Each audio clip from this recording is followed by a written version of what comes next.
பொரிஞ்சதையும் வெந்தயம் போட்டு கொடுங்க. வெங்காயத்தை போட்டுக்கலாம்.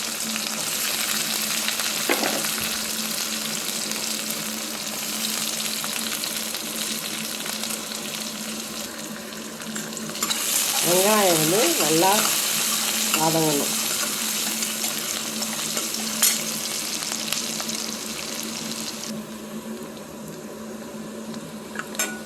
வதங்கிடுச்சு பாருங்கள்.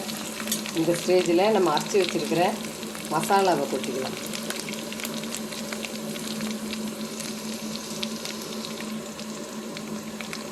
திக்காக அரைச்சி வச்சுருக்க பாருங்கள். தண்ணி விடாத எண்ணெயிலேயே இந்த மசாலா மிளகாத்தூள் எல்லாம் நல்லா தோட்டணும்.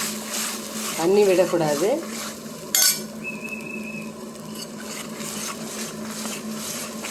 உடனே தண்ணி விடாத வெங்காயம் தக்காளி பாருங்கள், மஞ்சத்தூள் மிளகாத்தூள் எல்லாமே நல்லா எண்ணெயிலேயே நல்லா தோட்டணும்.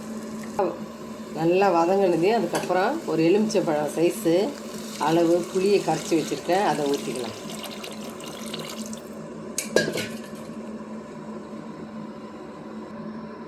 இந்த ஸ்டேஜில் வந்து பாருங்கள் உப்பு போட்டுட்டு ஒரு 3 பச்சை மிளகாயை போட்டு பாருங்கள்.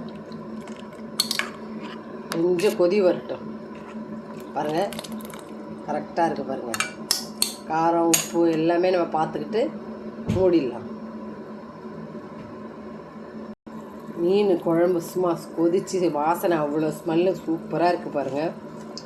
நல்லா கொதி, நல்லா காரக்குழம்பு வெந்தியெல்லாம் போட்டது பாருங்கள். இப்போ இந்த நேரத்தில் தேங்காய் ஊற்றிக்கலாம். இது நல்லா கொதிக்கிட்டோம். தேங்காய் ஊற்றந்தே பாருங்கள். இது நல்லா குழம்பு கொதி வரட்டும்.